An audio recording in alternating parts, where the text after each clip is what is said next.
Hello everyone, I hope you are doing great. This is Pradeep Kumar from DeviceBAR. In this video, we will see how to calibrate labels on NIIMBOT B21 label printer. So let's check it out.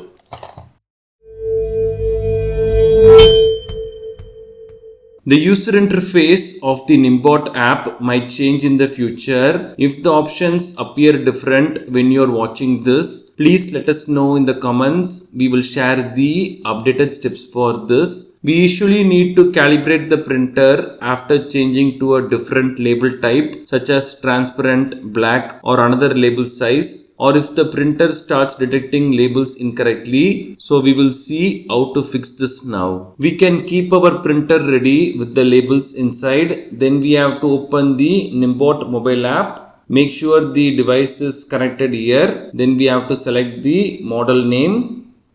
Here we will have this paper calibration. Select that. Here we can select the type of label we have. Suppose if we are using gap, we can select calibrate. It will do like this. That's all. Now we have to restart the printer. We can select this power button for a few seconds. It will turn off. Then we can remove the label roll. We can press this. Then we can take the label and we can reinsert it. We can remove the labels completely and we can reinsert the label. Do it like this. Make sure this is holding the label firmly and we can leave a bit of label extending here like this. Now we can turn on the machine.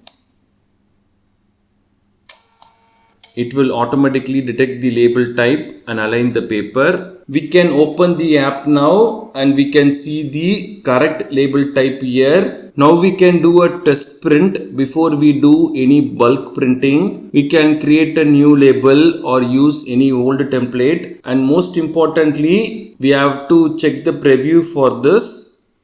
This is how it will be printed. So we can make any adjustments and then we can select the print option here.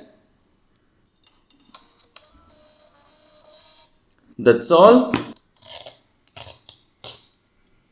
It looks nice. If we use any third-party labels, then the calibration may not work properly. It is recommended to use NIIMBOT official labels for this. These are the steps to calibrate labels on NIIMBOT B21 Pro label printer. Thanks for watching this video. Do kindly share your questions and thoughts in the comment section. Please do subscribe if you find this video helpful. Have a wonderful day and night.